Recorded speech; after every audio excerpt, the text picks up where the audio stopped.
Penguin Audio presents The Wendy Williams Experience, written by me, Wendy Williams, with my writing partner and great friend, Karen Hunter, and read by yours truly, Wendy Williams. The Experience. The Wendy Williams Experience is the name of my nationally syndicated radio show, but The Experience is almost 20 years of growth and insight. It is a reflection of where we've come from as a society and a reflection in many ways of where we're going. You know, I started in radio at a crucial time in our history. America was going through the Reagan years of the 1980s, heading into the very selfish me first period. This thing that was called rap was evolving into the hip-hop movement. The thing called cocaine had moved into a darker period of crack and was infesting our neighborhoods throughout the country. What was once a fun game was becoming very serious in music and in life. And my career has chronicled this period. And as I've grown up, my radio show has become one of the history makers of our time. Some will say that I reflect the worst of what we as human beings have to offer. I say that I reflect exactly what's out there in its natural state. And if you don't like it, look in the mirror. The Experience has evolved itself over the last decade into a brand of entertainment that I must say is totally for the people. Many tune into my show and think it's all about gossip and all of that, but the show is more than anything else about you, the people, and what you want to know about and what you have to say about things going on. And as I comment on the things that you want to know and want to hear and relate these things into my own life, this show has become The Experience. Take, for example, my Whitney Houston interview. Diane Sawyer made history just a couple of weeks prior to my interview with Whitney. It was the second highest rated broadcast in entertainment history behind the Barbara Walters interview with Monica Lewinsky. A huge buzz followed Diane Sawyer's sit down with Whitney. There was so much fodder for their conversation that by the time I interviewed Whitney, who will be covered in great detail in a chapter in this audiobook, people were still talking about it. I don't do interviews based on celebrity bios. People come into the studio with their publicist, a bio, and a list of questions that I should ask. Please, that goes right into the garbage. I hate that. The last thing I get around to talking about when I interview celebrities is the actual product of the moment. Boring! It might be that the person is coming out with a movie or a new CD, but we won't talk about that. I will mention it in the beginning. I will mention it at the end, but everything else that goes on in the middle is about their personal lives. I like to find out about people for the first time when the mic's open. If I've never met the person before, I will learn about them when everyone else does. I don't want anything to taint the purity of the interview. During the commercial breaks, I won't even sit in the studio with my guests. I don't want to be tempted to have any conversation with them that might be interesting, and then I have to try to recreate that moment on the air.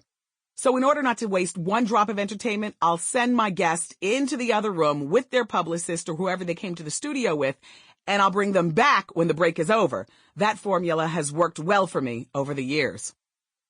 There are many celebrities and rappers and entertainers who avoid my show like the plague, and then there are others who are forbidden by their handlers from coming to my show.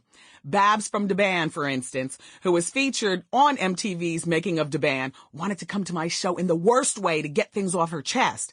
When her label, Bad Boy and Puffy, found out, however, they put the clamp down on her and forbade her from coming. That happens a lot. But those people with the courage to come to my show soon realize that it's probably the best thing they could have done for themselves and their career. It's not coming on The Experience that can be detrimental to a career, because not only do we go on and talk about those people anyway, but they never get a chance to clear the air about things that might be said about them. Even those who I've had sticky relationships with find that in the end, the ordeal isn't so bad. And once you get in the studio with me, it's a different story from what you might have expected. I feel I'm a very nice person. No, really. And I try to be fair. I try to bring up as many things from the past that I have free-for-all talked about, and I ask them if it's true. I dissect it as many ways as I can think of. The Wendy Williams Experience is the place where celebrities should want to come and clear up gossip, rumors, and innuendo. They have the opportunity to put their story out there. It's their chance to tell the people what the real deal is. My show is almost a necessity if a celebrity expects to take it to the next level. Celebrities must share themselves with the public if they expect to stay on top. That's just the way it is today. There are so many people out there with great talent, but what separates great talent from stardom is the surrounding excitement, that buzz. On the Wendy Williams Experience, I always use Deborah Cox as an example of somebody who hasn't figured it out. Deborah's got a nice body, she's got a cute face, and she can really sing. So why isn't she as big as Ashanti or Beyonce? I'll tell you why, people. She doesn't have that certain je ne sais quoi. She's boring. She has no rumors swirling around her. She isn't linked to anybody exciting. She's just another talented woman who will never be a superstar. Celebrities who put themselves out there, whether on purpose or by mistake, can really get mileage out of their careers. Look at Paris Hilton. She and her sister Nikki Hilton were mildly interesting. It was cool that these two rich girls were on the red carpet and all that, but it wasn't until Paris got caught out there with the sex tape that her career really took off. Because of that controversy, her television show The Simple Life became a hit. And now she's even talking about a music career, and that might fly because people want to know Paris Hilton. And then there are those like Britney Spears who manufactures her buzz. Her kiss with Madonna, another professional at manufacturing buzz, was front page news and top story in entertainment for days, dare I say weeks. Britney was shown in the tabloids smoking, was reported to be a teen drinker, and even admitted having used drugs.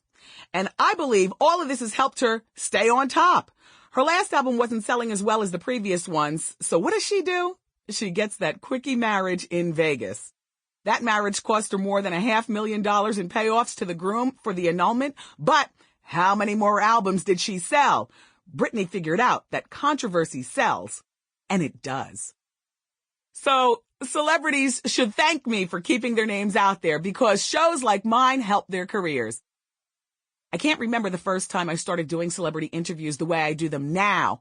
I can't remember when I first started asking questions off the beaten path, but I can say that my style developed once I realized that I wanted to ask the questions and get the information for the people, not the industry. When I realized why I wanted to do radio, everything changed. I do radio for the people. John and Jane Q. Public. As a result, I am not a part of the in crowd in entertainment. I don't get some of the invitations to the fabulous events and great parties that other disc jockeys who are a little more kissy-kissy in their manner of interview get to enjoy. But it's a sacrifice I gladly make. Once I chose to be on the side of the people instead of on the side of the celebrity, I no longer had boundaries in terms of the kinds of questions that I asked because I no longer worried about offending people. I wasn't worried about not being invited to their stupid weddings or getting backstage passes to their concerts. It didn't take me long to figure out that I cared more about the people, my people, you people, than I care about the celebrities, even the ones listening right now. LL Cool J was the very first celebrity I ever interviewed who is still a big celebrity today. I was in college at Northeastern University in Boston. I was a disc jockey at my college station, and we were actually one of the largest stations in the Boston area that played rap and R&B music. LL was just coming on the scene with his song, I Need a Beat, and was making his rounds promoting his new album. He was about 17, and I was, well, whatever. And I remember giggling and blushing through the whole interview. I don't think I asked him one solid question. I was so caught up in his lip licking and his flirting. If he ever stopped flirting with me, I wouldn't have been able to ask him a gripping question anyway. So the interview went much like this. Oh, LL, tell me about your new single, I said. Well, sweetheart, he began licking those lips of his about a dozen times, and I was finished. So cute, so young. The next time I interviewed LL Cool J was around 1995, and he had become one of the biggest rappers in the game and had already broken into television with In the House. He had done his first starring role in a movie, Out of Sync, and I was the it girl in New York City at that time on 98.7 KISS, #1 in my time slot, doing my popular Top 8 at 8 countdown. Now, this interview was quite different. I wasn't falling for the flirtation. Somewhere along the way, I realized that I wasn't somebody LL Cool J was checking for or looking at in that way. I wasn't the around-the-way girl that he rapped about. I was older, and I wasn't buying it.